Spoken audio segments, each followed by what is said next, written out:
Juan de Villanueva es el arquitecto del edificio del Museo del Prado. Hay otros edificios en Madrid importantísimos, muy próximos a este, que forman parte de la misma campaña ilustrada en la época, fundamentalmente el Observatorio Astronómico y el edificio del Jardín Botánico, que tiene una relación directa con este.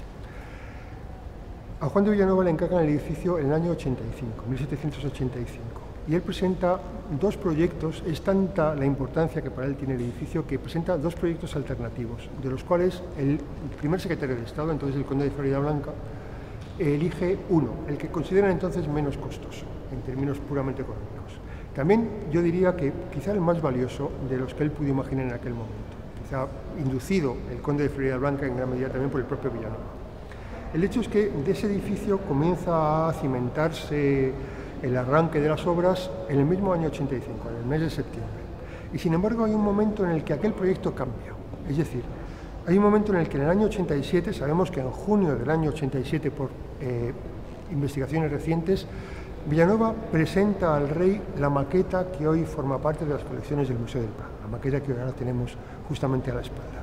Es la maqueta de un edificio que resume lo mejor de la arquitectura de la Ilustración, en el sentido de que es un edificio concebido como una composición por partes. Pero no son partes de una forma convencional las que Villanueva utiliza. Villanueva tiene que incluir en el edificio un programa que consiste en tres funciones muy distintas entre sí. Tiene que ser museo por una parte, museo de historia natural, tiene que ser academia de ciencias y tiene que tener también el edificio un salón para juntas académicas de las diferentes academias que había en el Madrid de la época, de la lengua, de la historia, de bellas artes. Villanueva hace eso apoyándose mucho en las condiciones que el terreno natural en el que tiene que situar el edificio le proporciona. De forma que podríamos decir que el lugar es para Villanueva una condición del proyecto, pero también es un motivo de inspiración para el proyecto. Algo que es muy importante y muy bonito porque además es peculiar de un edificio como este en el siglo XVIII en la Europa de la época, no solamente en España. Villanueva concibe un edificio que en la planta superior está dedicado a ser un museo de historia natural, en la parte inferior está dedicado a ser una academia de ciencias.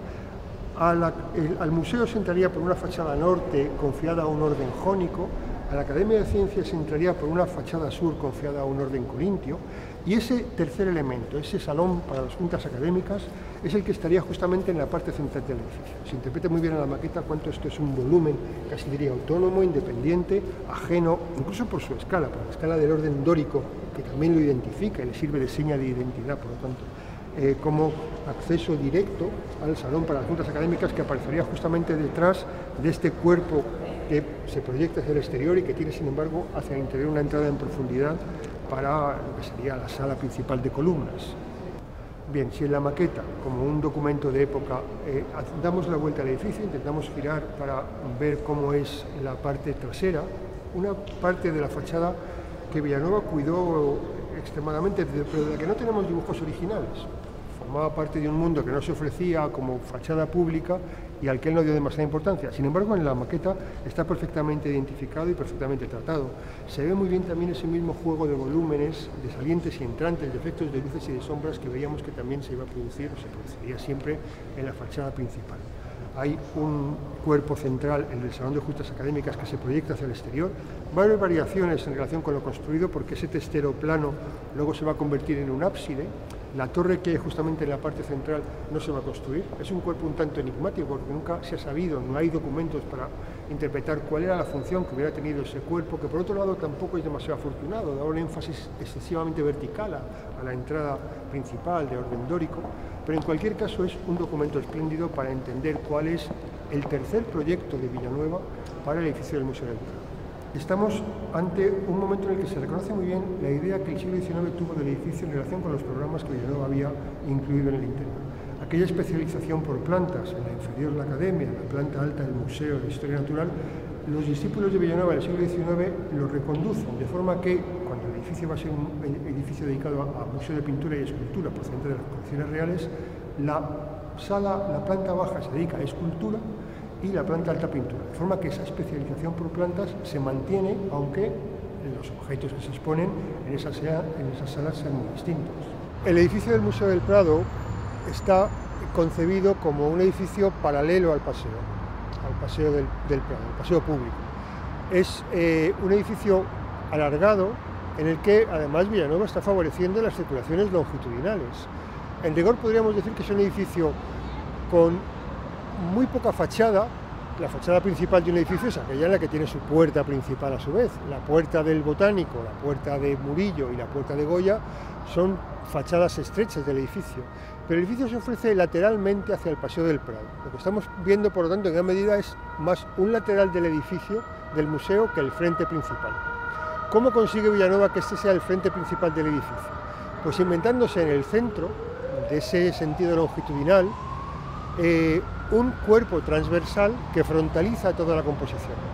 Para eso recurre a unos órdenes los más fuertes posibles. Un orden dórico, monumental, gigante, que recorre la totalidad de las dos plantas del edificio completo. Es lo que él llama, no la entrada principal, la entrada más decorosa del edificio, la que, por decirlo así, mejor lo ornamenta. La entrada dórica, que es la que sirve como cuerpo de acceso al salón para las juntas académicas. Con ese cuerpo transversal se crea, por lo tanto, la referencia a una frontalidad hacia el paseo que de otra forma el edificio nunca hubiera tenido, porque se ofrece lateralmente hacia el Paseo del Prado. Estamos en la rotonda alta de la Puerta de Goya, un lugar a través del cual Villanueva siempre imaginó que se entraría el edificio del museo, en la parte que se correspondía con el Museo de Historia Natural que él concibió. A esa parte se accedía desde el terreno, desde la pendiente natural del terreno. El edificio estaba concebido así, lo hemos comentado antes a propósito de la maqueta, aprovechando las pendientes de un terreno natural que permitía el acceso directo a un nivel alto del edificio, que era el que se desarrolla a través de la gran galería que se ve al fondo de la imagen. Había, por lo tanto, una entrada que tenía necesariamente que ser espectacular, lo más posible para la época. La mejor elección de un arquitecto neoclásico es la de una rotonda de columnas jónicas con una cúpula encasetonada y luz cenital. No hay probablemente entrada posible más espectacular que esta, en el contexto del estilo y la época, y así es como Villanueva lo resuelve, creando además un eje visual de continuidad que entra en la gran galería y que hubiera tenido, en vez de el cuadro de la familia Carlos IV, que hoy vemos como fondo de perspectiva, un enorme ventanal que serviría de referencia de luz asomándose al patio, que daría más o menos una referencia también de cuál es la distancia que el recorrido que se hubiera tenido en esta planta tendría para llegar hasta el final. Estamos ahora en la galería central del museo, el espacio principal del edificio, el que todos reconocemos inmediatamente como propio del edificio del museo, y nosotros y cualquier persona también de fuera de España o ajena a este mundo. Es un espacio que responde rigurosamente a la concepción de Villanueva, una gran galería que él entiende como sinónimo de museo. Quiere huir de la idea del gabinete porque lo considera más propio de un coleccionista particular y piensa que un edificio institucional que va a recoger una gran colección de historia natural, de objetos de historia natural dedicados a los tres reinos, animal, vegetal y mineral, tiene que estar basada en una gran galería que sea sinónimo de museo.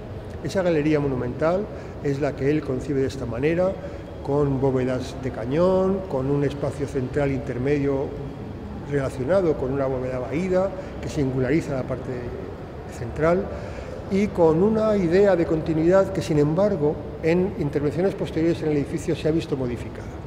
Lo que hoy vemos en realidad en la galería central del Museo del Prado es más algo que responde al proyecto de Pedro Muguruza, uno de los arquitectos conservadores, uno de los más importantes del edificio, que trabaja en el edificio a partir del año 23. En esos años 20 del siglo XX es cuando Pedro Muguruza hace intervenciones en la gran galería del museo con la excusa, muy buena excusa, muy importante entonces, de sustituir materiales combustibles del edificio.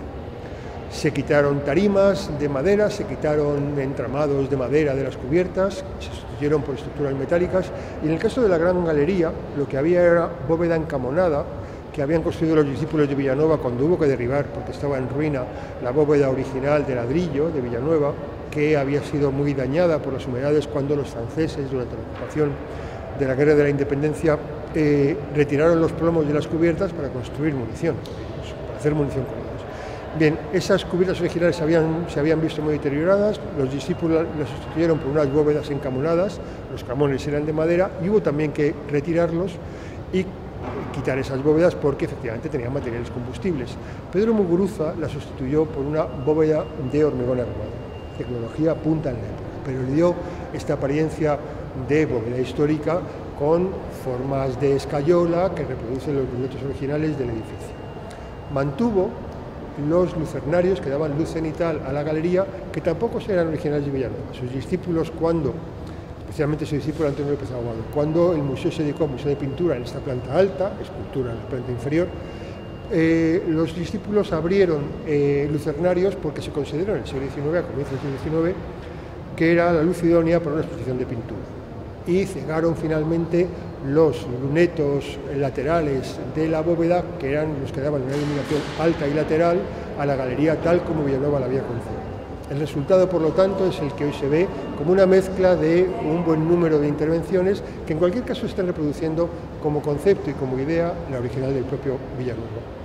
Estamos en la gran galería del museo, justamente en el punto en el que existe la única referencia, la única alusión a la figura de Villanueva dentro del propio edificio.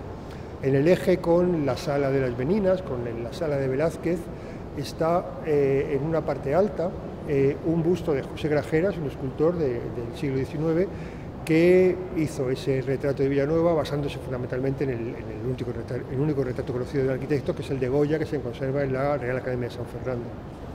Es un busto en el que se le representa con una toga muy a la romana, pero sin embargo con un pelo muy a la moda del siglo XVIII.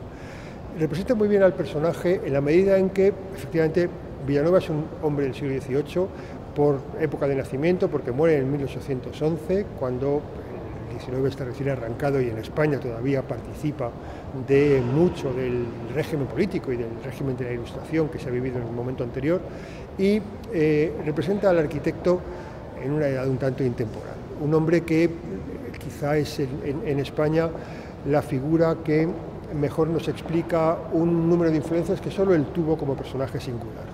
Villanueva estuvo en Roma durante 6 años, estudiando en las ruinas de la antigüedad. Estuvo después en el Escorial, se dejó influir por el palladianismo británico, que extrañamente es una influencia entre los arquitectos españoles, y finalmente es un hombre con una voluntad de estilo personal y propio que acaba llegando a su obra inevitablemente. En este punto de la galería central se acumulan muchas cosas que él no había proyectado exactamente así. La sala de Velázquez, tal como hoy la conocemos, tiene un suelo intermedio, un forjado intermedio que divide las plantas inferior y superior en 2 plantas distintas, cuando él había concebido un gran espacio de doble altura destinado a salón para las juntas académicas, monumental, con unas columnas corintias en su interior, que no tienen nada que ver con cómo se encuentra ese espacio hoy, a pesar de que para las Meninas y para la colección de Velázquez sea un espacio en el que las cosas lucen con rigor. Después de Villanueva, el edificio del Museo del Prado ha tenido un número largo de intervenciones. Yo he llegado a documentar la intervención en el edificio de más de 20 arquitectos. Podríamos decir, por lo tanto, que es casi una obra coral, una obra colectiva, aunque, en efecto, el edificio de Villanueva y la obra de Villanueva al final es lo que más importancia tiene dentro del edificio histórico.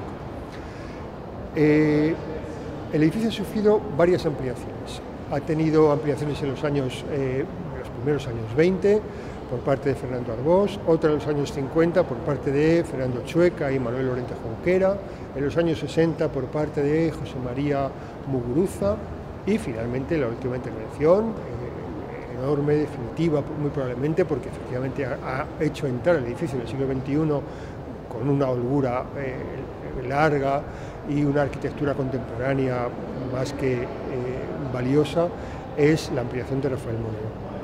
A pesar de todas estas ampliaciones, o gracias a ellas, el edificio de Villanueva sigue siendo todavía reconocible, sigue siendo hoy, en la gran galería en la que estamos, el corazón fundamental del Museo del Prado. La imagen reconocible, la galería emblemática, el lugar en el que se concentran las mejores obras del edificio. Es importante que el visitante que viene al Museo del Prado no solamente se fije en la pintura y en la escultura de las mejores colecciones posibles que se le puedan presentar. Es muy importante también que se fije en que, o sea consciente, que el edificio merece también su atención, que es una de las obras más importantes de la arquitectura europea del siglo XVIII.